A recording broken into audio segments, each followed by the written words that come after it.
And I like what you said too about, in addition to the P&Ls, also the, overall kind of, is it a fixer upper in house terms, so to speak, or is it a like ready to Hmm. move in? You know what I mean? Because my wife watches Property Brothers all the time, and Hmm. some of it too. But I always see that of like, are people going to go lower on cost and try to do a fixer upper?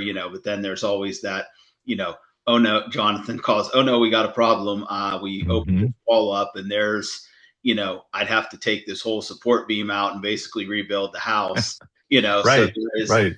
risk too with business of like, it can seem like, oh, I could get a good deal on this. Mhm. I would say probably in the same way as you don't know maybe what's there if you open the walls on something that doesn't look strong financially. So what would you say to Mhm. somebody who might be in that boat? Like, get this cheaper. How would you caution people, or at least what questions would you tell them to ask to make sure they don't buy that proverbial fixer upper that's a, dud?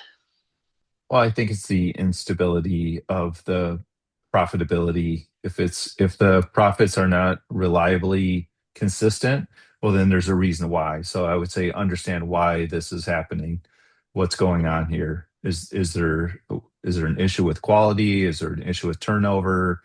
Is there a cultural issue that's causing this? Have there been rifts between partners? Like what's driving the instability? How come this isn't stable, right? And going back to revenue, I just want to clarify something, and it ties into your question here.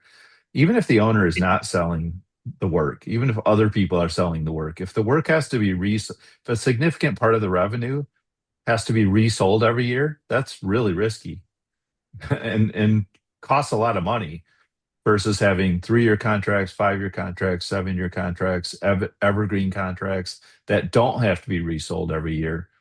So, you know, and maybe that's where the issue is right there. It's causing the mold behind the wall, right? We're having to resell work every year, and so it's just an unreliable process because we don't know what the economy is going to be like. Maybe we have turnover with our sales staff. Um, it, you know, our marketing isn't all in ready to go for one year, and so our revenues are jumping all over the place. And we have fixed assets, we have fixed overhead, so our profitability is suffering because our revenue is not stable. It could happen right at the top.